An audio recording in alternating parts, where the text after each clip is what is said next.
in any case, I really love the muses. Because I love the sound of gospel. Mm-hmm. You said you want to listen to gospel music that's not religious. Yes, I would love to hear gospel music that is not religious. Interesting.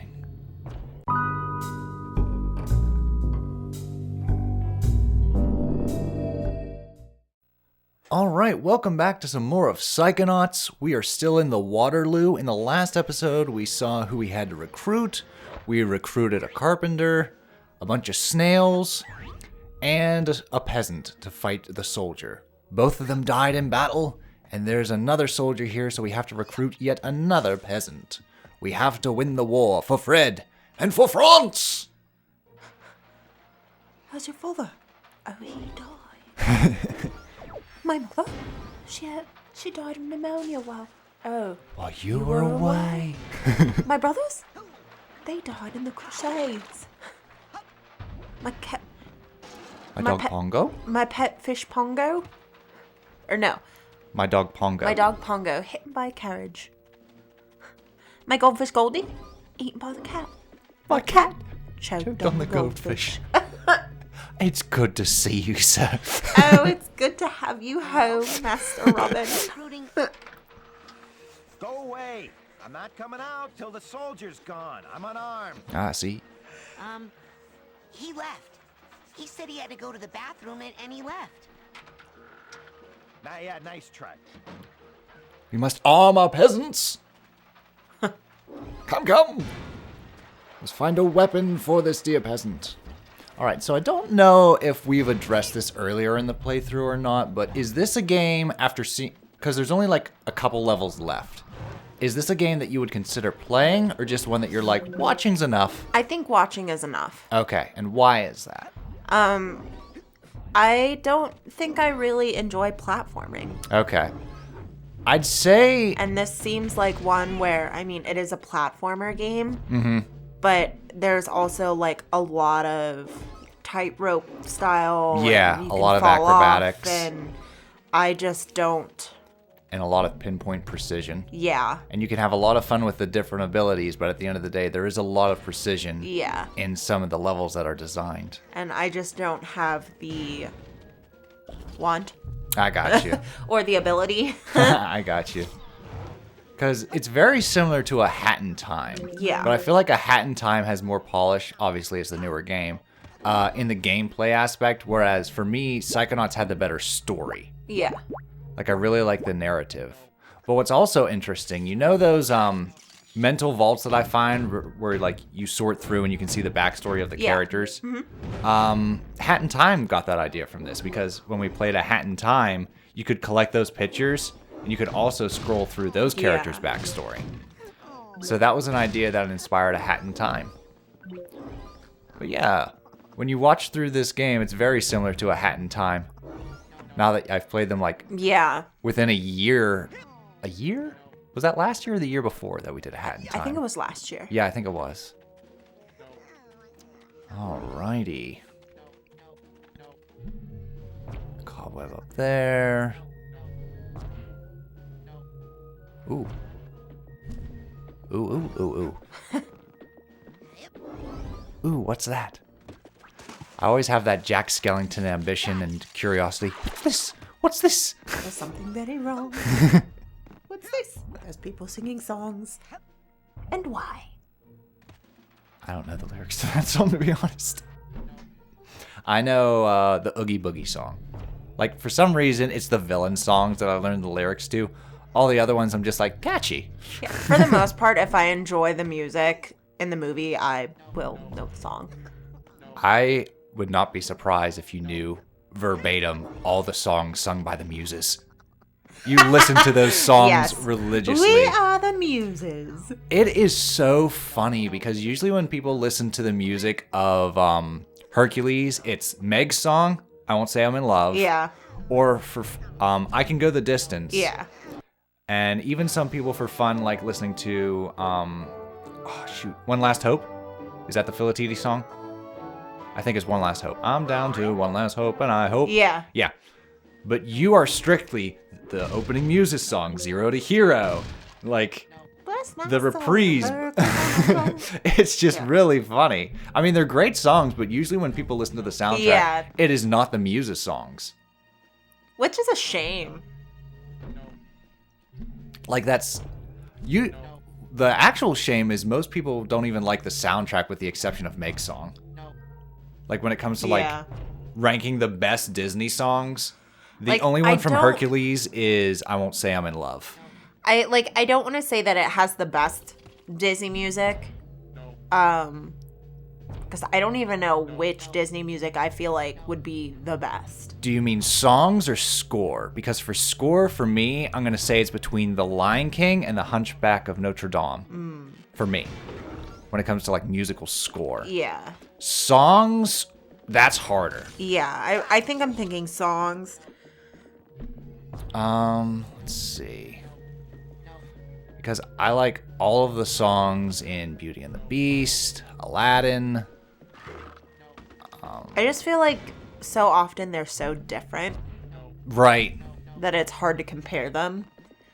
But in any case, I really love the Muses. Because I love the sound of gospel. Mm-hmm. You said you want to listen to gospel music that's not religious. Yes, I would love to hear gospel music that is not religious. Interesting. Even if you have to do it yourself. Because it's not the same as blues. It's not the same as, like, bluegrass. Like, it has its own unique sound. Right. But it's always religious, and I don't like it. Well, I guess the only exception is Hercules, the soundtrack of Hercules. Because, like, it's kind of religious, but kind of like that's the joke, I believe. All right, so what's going on here is I'm trying to reach the roof. And I don't know if, like, the game is eating my double jump, which the game really loves to do, especially towards the end. There's a particular part that I'm considering editing just because there's so many times where it's just one jump that I'm trying to get through, and I can't get it. Because, like, my double jump will not register. Oh, I want that one. I want that little figment. Yeah, I also feel like I would get really confused in this game. Oh, yeah? Yeah. With depth perception. Okay. Like, can I touch this? Can I jump to that? Like, and I don't think I would like the amount that I'd have to fail to figure it out. Yeah. You like 2D platformers more than 3D platformers. Oh, yeah. Easy. Even though you really don't prefer platformers, period. Yeah. You definitely prefer the 2Ds. Way more than 3D. I don't know what's going on there. I'm hitting the button, but it's not going through. I just need to get on the roof. Get me up there.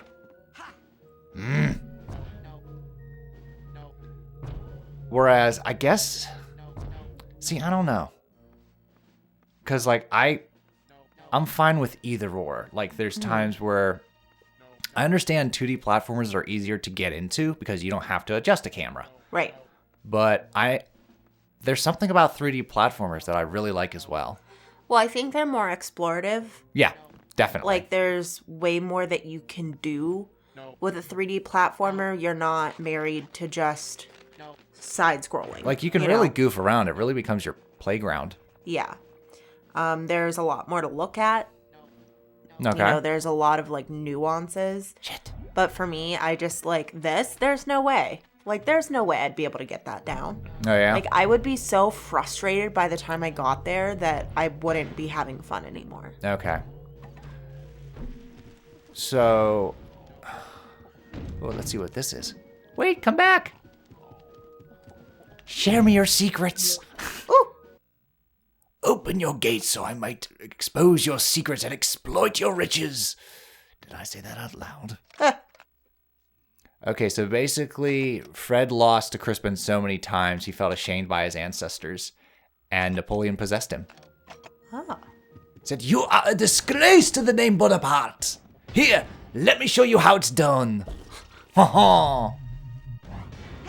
Ow, shit. Cannon fire from all angles. You wait your turn. I'm trying to ignite this guy. Fire!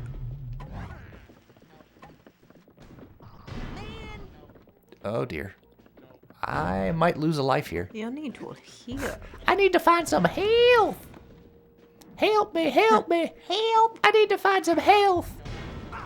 Oh my god. One little sliver left.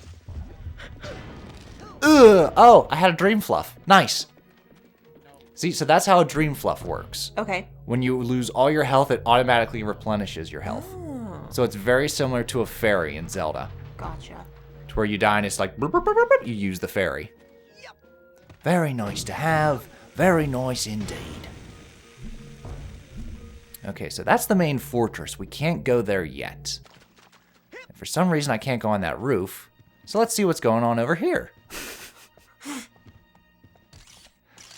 See, and there's also that aspect of like, well, maybe I just don't have what I need to get there yet. Okay. I don't have that Yeah, you just register. keep trying. Yeah. Honestly, I'm like that until I got into the habit of recording. That I'm just like, can't waste time. Gotta do something else. Yeah. Gotta try something else. But I feel like that's really common, is like, it'll be something Oh, that you can't it's do yet. super common because like that's one of the reasons why I'm afraid of streaming, because Yeah. streamers will constantly like try something and the chat will be like, can't do that yet, go back, no, don't do that. Yeah. And like at that point the chat is kind of like railroading you to play, and that's not fun anymore. Yeah.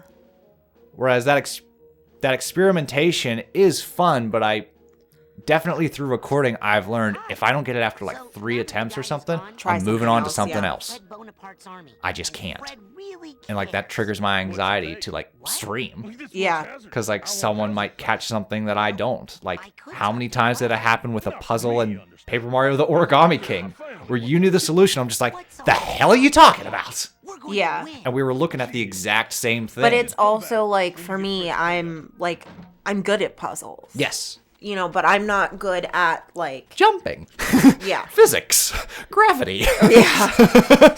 Or puzzles like travel puzzles, if that makes sense. Like if you put a puzzle in front of me where I don't have to move from said puzzle, I can find the pattern pretty quick. Oh, okay. But if it's like, oh, I have to go here and get the key, and then I have to find this person and give the key to them, and they're going to give me a chicken, and then I have to give the chicken to the farmer, and then the farmer is going to give me a tent that I give to the camper. Right. I'm not very good at that because I have a very bad attention span. Okay. So, like, I'll talk to the farmer to get the tent for the camper and then be like, wait, what happened to my So it's chicken? time to recruit more Like- troops. Hey, no problem. I'll just write up Oh, some yeah. more I care notes. Raise a good point. We have to be very concerned about certain games in the future, but we'll cross that bridge when we Yeah. get to it, I guess. And I mean, like, Because I'm just like, oh, I know quite a few games that do that. I did have and this for the really most part, like, valuable even collector's playing phone. Zelda Here it comes. Link's Awakening. Well, like, playing Link's Awakening, it was I haven't really nice seen it since I tried because to melt it down. it would remind you. Okay. So, like, there were little reminders of, like, hey, don't forget to give the kids their ball. Not that it would've You know, and it's helped, like, oh, yeah. You know, it wasn't just like, oh, I'm collecting all these items and I don't remember who needs them. Like, Okay.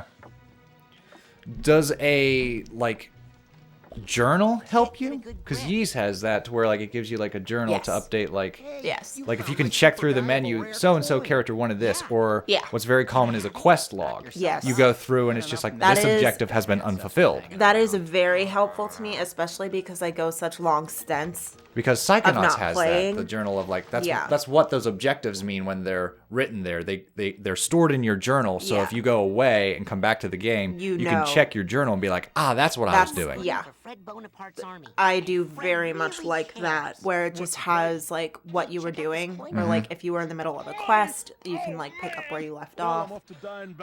I find that very helpful. I hope you remarry well. More of that I love how he's just like, all right, I'll fight.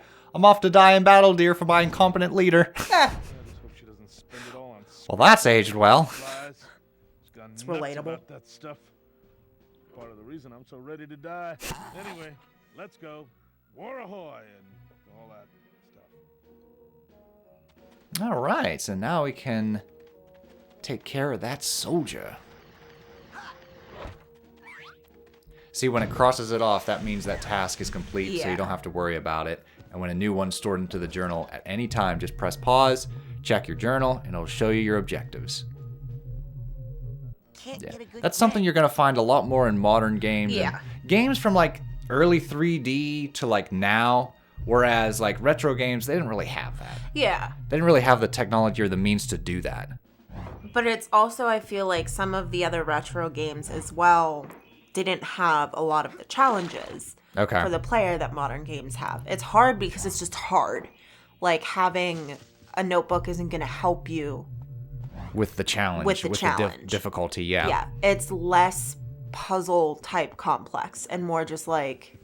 Whereas a lot of the newer games and games like after that retro era, I don't know what the games in the middle are called, because there's retro, and I think of retro as like NES, maybe even Super Nintendo or Sega Genesis.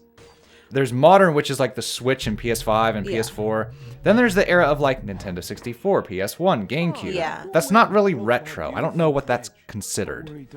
But like that era, honestly, it's the experimentation era. That's where like it's just like, well, this is new. Let's try this and see if it works. And some ideas do, and some ideas very clearly don't. Some even seemed good at the time, but haven't stood the test of time. Right. But one thing I know for sure is that it's very common for modern games to be like, throw a lot of shit at them. All these features. All these objectives. Whereas retro games very much were just like, save the princess. Yeah. And these things are going to stop you. Well, that is very not helpful. What did you get? So it's like, I put in like, what are the gaming eras, and it was just like Generation 1, Generation 2. Oh, and that's... I'm just yeah. like, that's not what I wanted. First generation consoles began in 1972. Mm-hmm. Atari. Second generation consoles began in 1976. ColecoVision? Now I feel like I don't know what I don't know. So they're defined by iconic machines like the Fairchild Channel F, the Atari, and the Bally Astrocade. Even those names are kind of... Like the Atari, Yeah. But Bally Astrocade, I don't know much. Third generation consoles began in 1983 with the 8-bit of console generations. The NES, wow. the Atari 7800, the Commodore 64. Yep. Okay, that's the era. So that's the third generation. That's third I thought that was generation. the second. Fourth It's a generation. whole generation I didn't even know existed. Fourth generation kicked up colors and graphics with 16-bit, Yep. That's Sega Genesis. taking over industry by TurboGrafx. 1987. Mm-hmm. So that's the Sega Genesis, the Super NES, focusing on arcade runners and shooter games at home. Mm-hmm. Fifth generation brought adventure games, 3D graphics, and CD-ROM software. Yep. So that's going to be for games like Final Fantasy, Metal Gear Solid, and Resident Evil. Yep. So era was from like 1993. Sixth generation consoles, 32-bit and 128-bit gaming. Mm-hmm. So started in 1998. Something about those numbers are wrong. Because, like, 1993... I don't remember polygons and, like, 3D games like that starting until, like, 1995. So 1990, it says, this was an era that ran from around 1993 and was undoubtedly defined fully by the PlayStation as well as the N64. Yeah, because the N64 came out in either 95 or 96. And the PlayStation was around that time as well. So maybe if it was 93, that might have been computer games? Could have been, yeah. Maybe? Sixth generation. I don't know, that just feels so much earlier than it was. Sixth generation is saying from 1998 to 2005, and that's going to be the first Xbox, Dreamcast, and the PS2, and the GameCube. Mm-hmm. Seventh generation. For the love of God, let me double jump. Come on. Which are still most used today, is going to be the Wii, the DS, Microsoft and PlayStation, Wii Sports. Eighth generation is going to be Xbox One, PS4. A lot of online games. Okay. So like GTA 5, Red Dead Redemption, Yep. Animal Crossing. Okay. 9th generation consoles are now having their impact felt like the PS5, Xbox Series X. Yep. The only contenders in this space, but to see the implication is clear. So we're approaching the 10th generation of consoles. God, double jump, you acrobatic putz. I don't know what I'm doing wrong here. And then it's saying that AI, VR, and AR, or blockchain, will all likely shape the development of this exciting new generation of games. Huh. So in the next generation, we'll probably bring AI updates of AR and VR. Oh, they're Something still new and pushing that different. VR. Yeah. Ugh. That's like one technology that I'm just not on board with. I'm just like, all right, you do your thing. I have no interest. I've tried it twice in my life, and like, So VR is virtual reality. Yep. AI is like artificial Intelligence. What is AR? I don't remember. And you know what? I'm screwing up on this jump, so we're gonna come back into the next episode and try to do something correctly, because I'm just not getting it right. And this is just getting a little annoying for everyone. Story of my life. And also, I will have the answer for AR in the next episode. Toodle. Tasking myself for a change instead of Yeah. giving you homework. What do I do? Advanced reader? Woof.